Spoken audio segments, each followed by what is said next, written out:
오늘부터 신명기 말씀 우리가 살펴보도록 하겠습니다.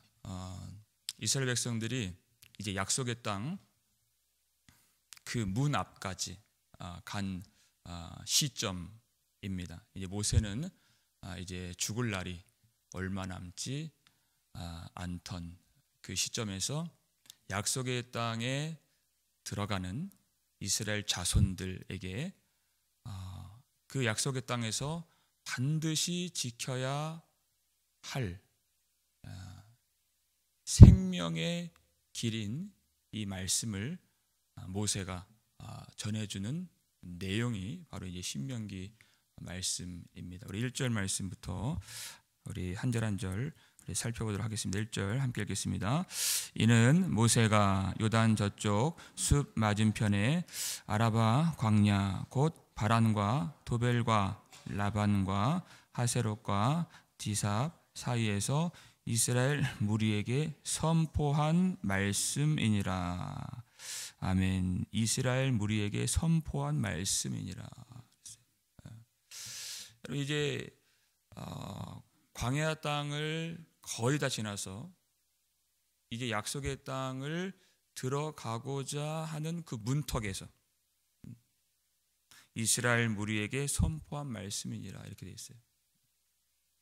그러니까 약속의 땅에 들어가기 위해서 반드시 필요한 것이 무엇인가? 무엇으로 약속의 땅에 들어갈 수 있는가? 이 광야길을 통과하는 것은 사람의 힘으로 통과하는 것이 아니고 그는 애굽에서 그리고 호렙산에서 가나안까지 그는 어떤 거리의 문제가 아니라는 것입니다.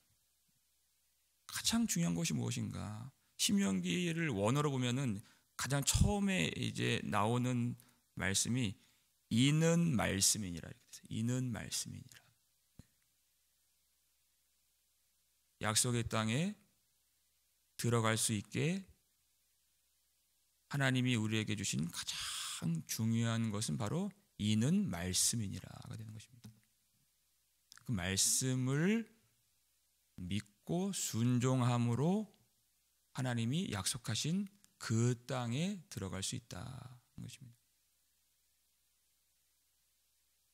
주의 말씀은 내 발의 등이요 내 길의 빛이니이다 그랬습니다. 말씀이 없으면 길이 보이지 않는 것입니다. 말씀이 없으면 빛이 없기 때문에 아무것도 깨닫지를 못하고 하나님께서 우리에게 주시는 그 땅으로 들어갈 수가 없습니다. 길을 찾을 수가 없기 때문에. 이스라엘 백성들에게 필요한 것이 무엇인가? 가장 중요한 것은 바로 이는 말씀이니라. 그 말씀을 어디에서 받는가? 아라바 광야에서. 광야. 이제까지 이 백성들이 여기까지 인도함을 받은 것은 광야에서 말씀을 받았기 때문이다. 아무것도 없는 굶주림의 땅, 위험의 땅, 죽음의 땅, 광야에서 말씀을 받는다. 말씀만이 생명임을 보여주신 것입니다. 사람이 떡으로만 사는 것이 아니요 여호와의 입에서 나오는 모든 말씀으로 사는 줄 내가 알게 하려 하심이니라 그랬어요. 하나님의 말씀으로 사는 것이다. 우리 인생을 왜 광야로 척박한 광야로 인도하시는가? 그 말씀 외에는 살 길이 없음을 하나님이 우리에게 깨우쳐 주시려고 하시는, 그냥 고난을 받는 것 자체가 목적이 아니라 그 광야 땅에서 말씀만을 주셔서 우리를 살게 하시는 하나님의 마음과 하나님의 목적과 하나님의 뜻을 아는 자들이 성도인 것입니다. 왜 여기로 인도하시는가? 이는 말씀이니라. 말씀을 주시기 위해서. 그 말씀을 순종하지 아니하면 어떻게 되겠습니까? 2절 말씀 함께 읽겠습니다. 호렙산에서 세일산을 지나 가데스 바네아까지 10하루길이었더라. 이렇게 됐어요. 호렙산에서 하나님의 말씀을 받은 언약을 세운 신의 산이죠. 그리고 세일을 지나서 정탐꾼을 보내라고 명령하신 이 가데스 바네아까지 다시 돌아온 것입니다. 다시. 근데 그 길이 일반적으로는 10하루길이었더라 이렇게 됐어요. 근데 이스라엘 백성들 몇 년 걸렸다는 얘기입니까? 40년 걸렸더라 그 얘기예요. 왜 이렇게 오래 걸렸을까? 10하루길이면 갈 길을 왜 40년 동안 돌아왔을까? 그 처음 세대가 하나님의 말씀을 믿지 않고 원망하고 불평했기 때문에 순종하면 10하루길, 불순종하면 40년. 그러니까 거리의 문제가 아니에요. 이것은 순종의 문제. 근데 40년이라고 하는 것은 오래 걸렸다라는 의미가 아니죠. 무슨 의미입니까? 불순종했던 사람들이 다 죽어야만 했던 시간, 그게 40년이에요. 그냥 더디 간다, 빨리 되지 않는다가 아니에요. 그들은 광야에서 다 죽었습니다. 그것이 40년이에요. 그러니까 믿음이 없이는, 하나님의 말씀에 대한 믿음이 없이는 약속의 땅에 결코 들어갈 수가 없다는 것입니다. 3절 말씀 함께 읽겠습니다. 40째 해 11째 달 그 달 첫째 날에 모세가 이스라엘 자손에게 여호와께서 그들을 위하여 자기에게 주신 명령을 다 알렸으니 그랬어요. 40째 해 40년이 되었다. 모세가 이스라엘 자손에게 여호와께서 그들을 위하여 그랬어요. 이 백성들을 위하여 자기에게 주신 명령. 이 백성들을 위하여 하나님이 먼저 모세에게 그 말씀을 주신 것입니다. 모세에게. 그리고 모세를 통해서 하나님이 그 백성들에게 하나님 말씀을 깨달을 수 있도록. 이 40째 해라는 것은 참 중요해요. 왜냐하면 민수기 14장 보니까 이스라엘 백성들이 불신앙과 불순종으로 하나님께 원망했을 때 40년 동안 이 광야에서 방황하는 자가 되리라 이렇게 말씀하셨어요. 하나님이 40년 동안 이렇게 말씀하셨어요. 근데 그 40년이 지난 것입니다. 징계의 시간이 끝났다. 이제는 약속의 땅으로 들어갈 수 있는 시점이 된 것입니다. 하나님의 약속이 성취되는 때가 온 것입니다. 그때 다시 주신 말씀인 것이에요. 약속의 땅 앞에서 다시 주신 말씀, 이게 신명기인 것입니다. 신명기의 신이라고 하는 것은 거듭신이에요. 거듭신, 다시 주신 계명. 그 땅 문 앞에서 다시 말씀을 주셔서 첫 세대는 실패했지만 광야는 첫 세대가 실패한 땅이에요. 이 다음 세대가 이 말씀을 통해서 온전히 약속의 땅에 들어가서 거주할 수 있도록 다시 주신 말씀. 이 말씀을 믿을 수 있도록 하나님은 믿을 수 있도록 하시는 분이십니다. 믿으십니까? 그 말씀이 4절이에요. 4절 말씀 함께 읽겠습니다. 그때는 모세가 헤스본에 거주하는 아모리 왕 시온을 쳐 죽이고 에드레이에서 아스타롯에 거주하는 바산 왕 옥을 쳐 죽인 후라. 그때는 언제냐 하는 것이, 그때는 아모리 왕 시온을 쳐 죽이고 바산 왕 옥을 쳐 죽인 후라고 했어요. 이 두 왕을 연거푸 이기게 하신 후에 이 말씀을 주셨다. 여러분, 가데스 바네아에서 처음 정탐꾼을 보냈을 때 그들이 왜 실패했는가 기억나시죠? 그 땅을 정탐하고 와서 하는 말이, 거기에는 아낙 자손이 있으니 우리는 능히 올라가서 그들을 치지 못하리라 했어요. 두려움이 그들을 완전히 사로잡은 것이, 두려움은 죄악이라고 그랬어요. 그래서 그 땅을 못 올라가게 만드는 거예요.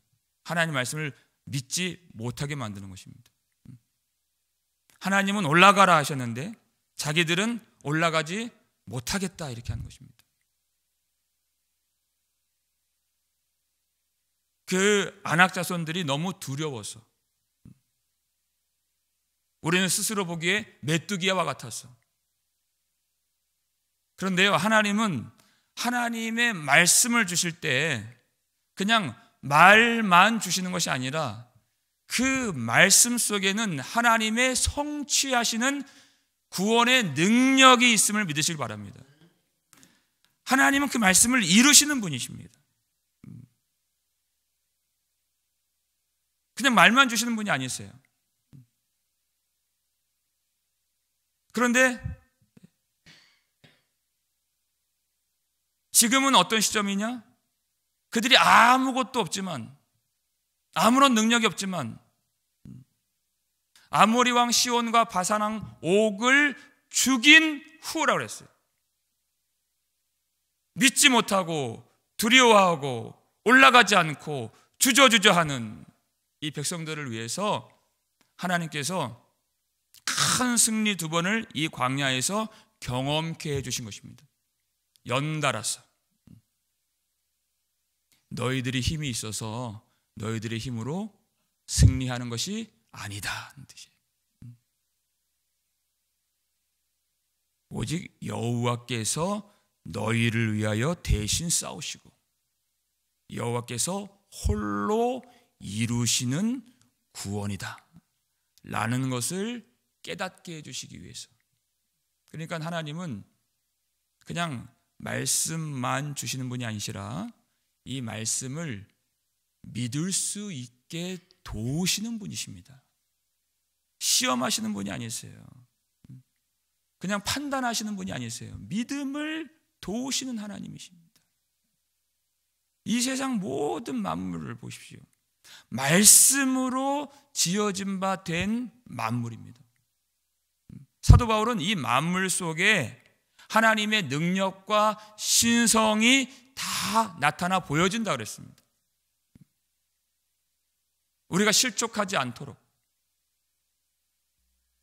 그러나 그것을 통해서는 우리가 다 알 수 없기 때문에 어떻게 우리가 믿음을 얻게 되었나요? 하나님이 성령을 주셔서 이 말씀을 믿고 순종할 수 있도록 그 믿음을 주시는 분이시고 연약한 믿음을 도우시는 하나님 되신다는 것입니다. 그리고 또 무엇을 주셔서 이 백성들을 인도하시는가? 우리 마지막 5절 말씀 함께 읽겠습니다. 모세가 요단 저쪽 모압 땅에서 이 율법을 설명하기 시작하였더라. 일러스되 됐어요. 모세가 이 율법을 설명하기 시작하였더라 된 것이죠. 여러분, 이 백성들은요 스스로 이 말씀을 들을 수가 없고 그들을 스스로 이 말씀을 깨달을 수가 없어요. 모세가 율법을 설명하기 시작하였더라. 하나님이 모세를 세워주셨다는 것입니다. 호렙산에서 말씀을 받을 때 어떤 일이 있었나요? 그 산에 큰 불이 일어났습니다. 산불이 얼마나 무서운 겁니까? 산불이 일어나고 온 산이 진동하고 연기가 자욱하고 지진이 일어났다. 가까이 올라가지 못하는 것입니다. 그 산에 올라간다는 것은 곧 죽는 것을 의미하는 것입니다. 거룩하신 하나님 앞에 능히 설 수 있는 사람이 없고 그 말씀을 능히 들을 수 있는 사람이 없다.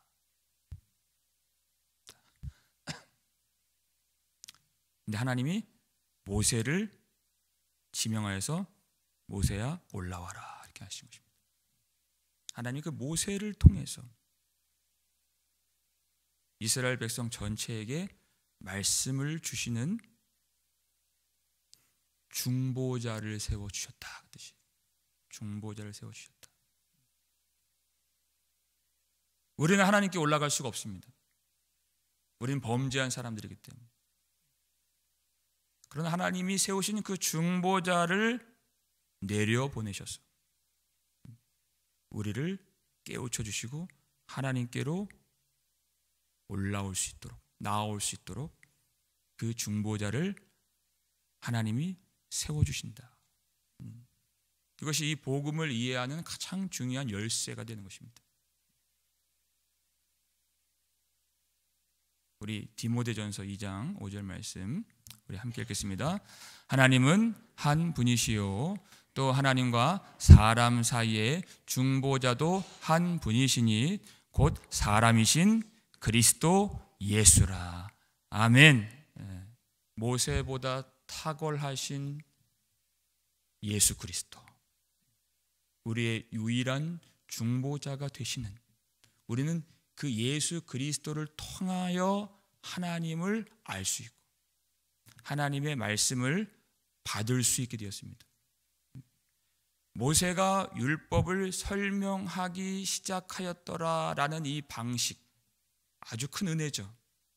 그러나 예수 그리스도를 통하여 우리에게 말씀을 주신 그 방식은 그것과는 비교가 안 되는 것입니다. 얼마나 놀라운 방법으로 우리에게 말씀을 주셨는가. 말씀이신 예수 그리스도께서 이 땅에 내려오시고 예수님이 십자가에서 죽으시고 부활하시고 승천하심으로써 성령을 우리에게 주심으로 그 성령을 통해서 말씀이신 예수 그리스도께서 우리 속에 들어와 주시는, 이 말씀을 공부하고 이 말씀을 읽고 연구하고 배우는 정도가 아니라 말씀이신 예수님이 우리의 마음 안에 들어와 주시는 방법으로 성령을 주셔서 우리 안에 말씀이 심겨지고 우리가 말씀의 사람이 되고 말씀의 존재가 되도록 하나님이 역사해 주신 것입니다. 이것이 하나님의 창조의 능력이고 하나님의 구원의 능력인 것입니다. 우리 마음을 하나님의 말씀이 들어오게 해주셔서 우리의 마음을 옥토가 되게 해주시고 날마다 그 말씀을 통하여 예수 안에서 하나님을 만날 수 있도록, 그리고 우리 안에 들어와 주신 예수 그리스도를 통하여 날마다 하나님께로 나아갈 수 있는 그 길을 우리가 깨닫고 인도함을 받을 수 있도록 우리 속에 들어와 주신 우리 주 예수 그리스도를 온전히 의지하시는 복된 믿음의 종들 되시기를 주님의 이름으로 축원합니다. 그 은혜를 주신 하나님을 참 사랑하는 것. 여러분, 이 신명기 말씀 우리가 쭉 이제 보게 될 텐데요, 이 말씀을 통해서 예수 그리스도 안에서 온전한 믿음으로 생명의 길로 나아갈 수 있는 우리 복된 교회가 될 수 있기를 바랍니다. 그 길, 그 순종의 길, 하나님이 기뻐하시는 그 순종의 길, 그것이 무엇입니까? 우리에게 예수를 보내주신 하나님을 진정 사랑하는 것입니다. 내 마음을 다해서 하나님을 사랑하는, 하나님을 기뻐하는, 그래서 하나님만을 온전히 섬길 수 있는 그런 복된 은혜가 우리 가운데 충만하게 임하여지기를 주님의 이름으로 축원합니다.